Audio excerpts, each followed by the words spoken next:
আজ আমি বন্ধুরা আপনাদেরকে দেখাবো কলা দিয়ে একটা রেসিপি। পাকা কলা দিয়ে দেখুন, কলাগুলো একটু বেশি পেকে গেছে, কালকেই এনেছে। তো দেখুন কীরকম মানে এনেছেই একটু দাগ ধরা। তো কলাগুলো একদিনেই পেকে যায় একদম। তো কলার খোসাগুলো আমি আগে ছাড়িয়ে নিই। এমনি ভেতরটা দেখছেন তো ভালো আছে, কিন্তু ওপরটা দেখে কেমন বাজে লাগছে। তো এই কলার এই রেসিপিটা মানে স্ন্যাক্স রেসিপিটা এতটাই খেতে ভালো হয় বন্ধুরা, না খেলে আপনারা কিন্তু বুঝতে পারবেন না। আর যেসব বাচ্চারা কলা খেতে একদম পছন্দ করে না, এটা কিন্তু সিঙ্গাপুরি কলা বন্ধুরা, একটা সিঙ্গাপুরি কলা নিয়েছি। তো সেই সব বাচ্চাদেরকেও কিন্তু এইভাবে যদি করে খাওয়ান, দেখবেন বাচ্চারা মানে একবার খেলে, আপনার বাচ্চা যদি কলা খেতে পছন্দ না করে, তাহলে এটা যখন খাওয়াবেন একবার খেলেই বলবে যে মা আমাকে বানিয়ে দাও, কলা দিয়ে বানিয়ে দাও। এতটাই ভালো লাগে এটা খেতে। তো এইরকমভাবে কলাগুলো দেখুন আমি আধা আধি করে নিলাম। এই যে প্রত্যেকটি কলাই কিন্তু অর্ধেক অর্ধেক করে নিতে হবে। এই ধার মানে এগুলো একটু কেটে দিলাম। তো আমি সুমনা চলে এসেছি আমার রেসিপি ঝুলি থেকে একটা রেসিপি নিয়ে। আশা করি আপনারা সকলে ভালো আছেন, সুস্থ আছেন। আমার পরিবারে আমার সকল বন্ধুদেরকে স্বাগত জানিয়ে আমি আজকের রেসিপি শুরু করছি। তো এই কলার রেসিপিটা কিন্তু দুর্দান্ত খেতে হয়, সবাই ছোট থেকে বড় সবারই ভীষণ পছন্দের, খুবই ভালো লাগবে খেতে। তো এই দেখুন একটু ফেটে গেছে, কোনো অসুবিধা নেই, ফেটে গেলে ব্যাটা না কাটতে অসুবিধে হয়, সেই জন্য একটু অসুবিধে হচ্ছে। এই দিক থেকে কাটি হাতে তুলে।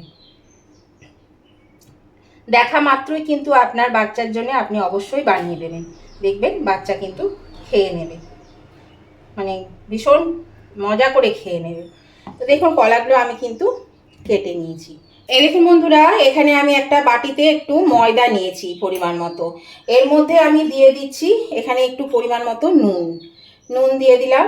আচ্ছা, এর মধ্যে আমি একটা ডিমকে ফাটিয়ে দেব। এই ডিমটা আমি এর মধ্যে একটু ফাটিয়ে দিচ্ছি। ডিমটা দিয়ে আমি এবার ভালো করে এটাকে একটু মানে ফেটিয়ে নেব। এখানে বন্ধুরা আমি একটু দুধ নিয়েছি 1 কাপের মতো, এর মধ্যে আমি দুধ দিয়ে দিলাম। একটু দুধ দিয়ে এটাকে কিন্তু ভালো করে মানে একটা ব্যাটার তৈরি করে নিতে হবে। আর খুব বেশি পাতলাও করা যাবে না, আবার খুব ঘনও কিন্তু করা যাবে না। এর মধ্যে একটু করে দুধ দেবেন আর এটাকে একটু ভালো করে মানে ফেটিয়ে নিতে হবে। এই দেখুন এটা আমি ফেটিয়ে নিই। এই দেখুন বন্ধুরা, আমার এটা ভালো করে ফেটানো হয়ে গেছে, এরকম থিকনেসটা হবে ব্যাটারটা। তো এবার চলুন সরাসরি চলে যায় আমি রান্নায়। এই দেখুন বন্ধুরা, গ্যাসের চুলায় আমি একটা কড়া বসিয়ে দিয়েছি আর কড়ার মধ্যে তেলও দিয়ে দিয়েছি। তেলটা কিন্তু গরম হয়ে গেছে। এবার আমি এই কেটে রাখা কলাগুলো এর মধ্যে দিয়ে ডুবিয়ে, ব্যাটারের মধ্যে ডুবিয়ে আমি কিন্তু তেলের মধ্যে ভেজে নেব। একসঙ্গে 2 কিংবা 3টে হবে, আমি ভেজে নিই। তারপর দেখাচ্ছি, মিডিয়াম আঁচে ভাজতে হবে যাতে পুড়ে না যায়, সেই মতো ভাজতে হবে। এরকম বন্ধুরা কলাগুলো কিন্তু ভাজা হয়ে গেছে, এরকম কালার করে ভেজে নেব, বেশি লাল করে ভাজবো না। আর এটা যে কোনো পাকা কলা দিয়ে কিন্তু এটা বানানো যাবে, সিঙ্গাপুরি বা বর্তমান বা দেশি পাকা কলা, যে কোনো পাকা কলা দিয়ে এটা বানিয়ে নিতে পারবেন। আবার এগুলো কিন্তু আপনারা ছোটো ছোটো গোল গোল করে কেটেও এটা বানিয়ে নিতে পারবেন, তাহলেও কিন্তু বেশ ভালো লাগবে খেতে। তো দেখুন কি সুন্দর ভাজা হয়েছে, আর খেতেও কিন্তু দুর্দান্ত হয়। আপনারা কিন্তু অবশ্যই এভাবে বানিয়ে খাবেন, দেখবেন ভালো লাগবে খেতে।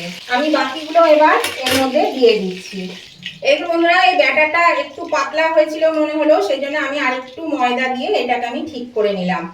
আর নতুন বন্ধু যারা আমার চ্যানেলে প্রথম এসেছেন, তাদের কাছে আমার অনুরোধ, অবশ্যই কিন্তু আমার চ্যানেলটা সাবস্ক্রাইব করে আমার পাশে থাকবেন, আর পাশে থাকা বেলটা অবশ্যই ক্লিক করে দেবেন।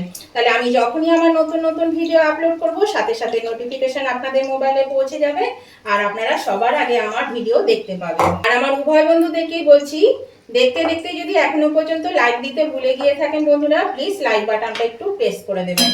আপনাদের একটা লাইক আমাকে কিন্তু এগিয়ে নিয়ে যেতে অনেকটা সাহায্য করে। আর আজকের এই স্ন্যাক্স রেসিপিটা আপনাদের যদি ভালো লেগে থাকে, যদি খুব ভালো লেগে থাকে, তাহলে অবশ্যই কিন্তু আপনাদের বন্ধু বান্ধব আত্মীয় স্বজন সকলের কাছে একটু পৌঁছে দেবেন, তাহলে সবাই এই রেসিপিটা দেখতে পাবে। এই খুব সহজ আর খুব কম উপকরণে কিন্তু এই রেসিপিটা বানানো হয়, আর খেতেও কিন্তু খুব সুস্বাদু হয়। আর কেমন লাগলো আজকের এই রেসিপিটা আপনাদের সেটা জানাতে কমেন্ট করতে কিন্তু একদম ভুলবেন না। অবশ্যই কমেন্ট করে জানিয়ে দেবেন আজকের রেসিপিটা আপনাদের কেমন লেগেছে। আপনাদের মিষ্টি মিষ্টি কমেন্টগুলো যেমন পড়তেও ভালো লাগে, তেমনি আপনাদের একটা কমেন্ট আমাকে পরবর্তী রেসিপি বানাতে অনেকটাই কিন্তু উৎসাহিত করে। সেই জন্য উভয় বন্ধুরা কিন্তু লাইক শেয়ার কমেন্ট করতে একদম ভুলবেন না। দেখুন আমি কিন্তু আস্তে আস্তে উল্টে দিলাম, এগুলো ভাজা হোক, তারপর আবার আমি আপনাদের কাছে ফিরে আসছি। এই দেখুন বন্ধুরা সমস্ত ভাজা হয়ে গেছে, আর দেখুন কি সুন্দর হয়েছে। আর জানেন খুব সুন্দর ফুলেছিল, ডিম দেওয়া আছে না, সেই জন্য বেশ সুন্দর ফুলেছিল।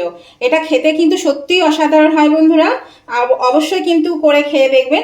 এবার আমি এর ওপর থেকে একটু চিনি ছড়িয়ে দিচ্ছি, এর ওপরে কিন্তু চিনি দিয়ে দিতে হবে একটু করে।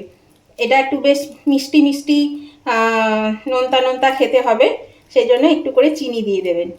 আর এটা বাচ্চাদের তো ভীষণ পছন্দের, যে বাচ্চারা কলা খায় না তাদেরকে অবশ্যই এভাবে একটু করে দেবেন মাঝে মাঝে।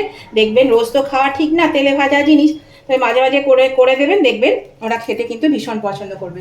তো দেখলেন তো বন্ধুরা কত অল্প সময়ের মধ্যে কত তাড়াতাড়ি আর কম উপকরণে এই রেসিপিটা হয়ে গেল।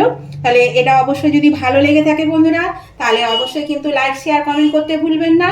আর নতুন বন্ধুরা কিন্তু সাবস্ক্রাইব করে আমার পাশে থাকবেন। আজকের মতন ভিডিওটা আমি এখানেই শেষ করছি। আবার আমি নতুন ধরনের নতুন কোনো ভিডিও নিয়ে চলে আসবো। ততদিন আপনারা ভালো থাকবেন, সুস্থ থাকবেন। Tata, bye bye.